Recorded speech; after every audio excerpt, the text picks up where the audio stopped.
এক মনে ধ্যান করে যাচ্ছেন।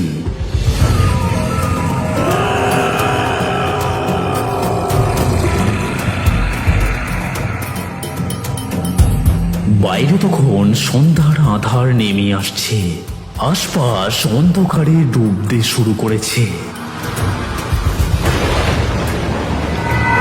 অসাবধানতাবশতই তন্ময় পা পিছলে পাশের ঝোপে পড়ে যায়, আর সেই শব্দে সাধু চোখ মেলে তাকায়।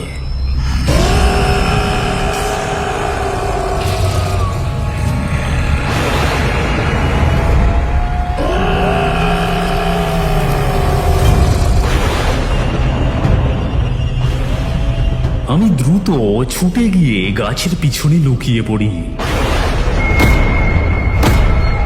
সাধু গাছের কোঠর থেকে বেরিয়ে আসেন।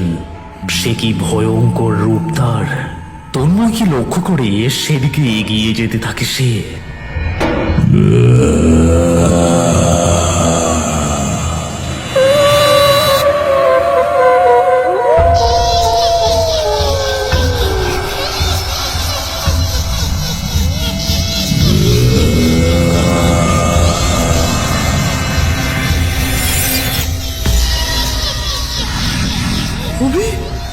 আমার দিকেই আসছে রে, বাঁচাও আমাকে ভাই, আমার দিকেই আসছে।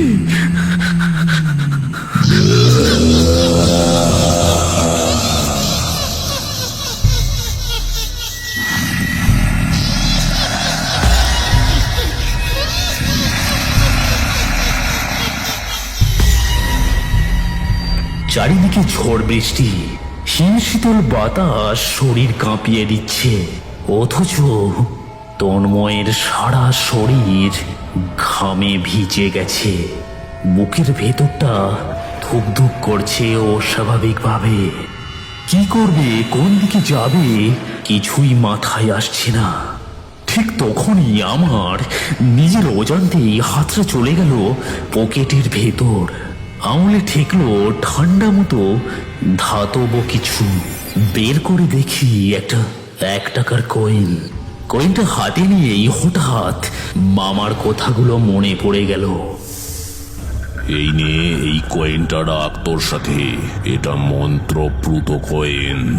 এটা কপালে ঠেকালে সব মনের ভয় দূর হয়ে যাবে।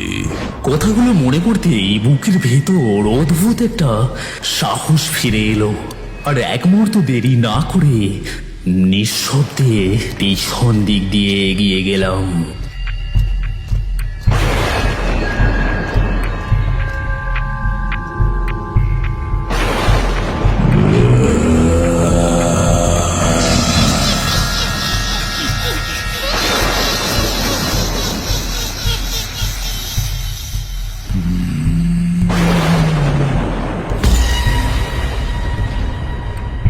সাধু তার একেবারে কাছে পৌঁছে সমস্ত শক্তি দিয়ে কয়েনটা তার কপালে চেপে ধরলাম।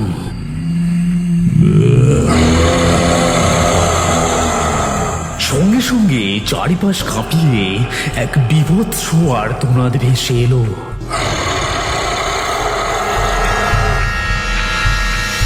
সেই মুহূর্তে আকাশ চিরে নেমে এলো এক প্রচন্ড বজ্রপাত।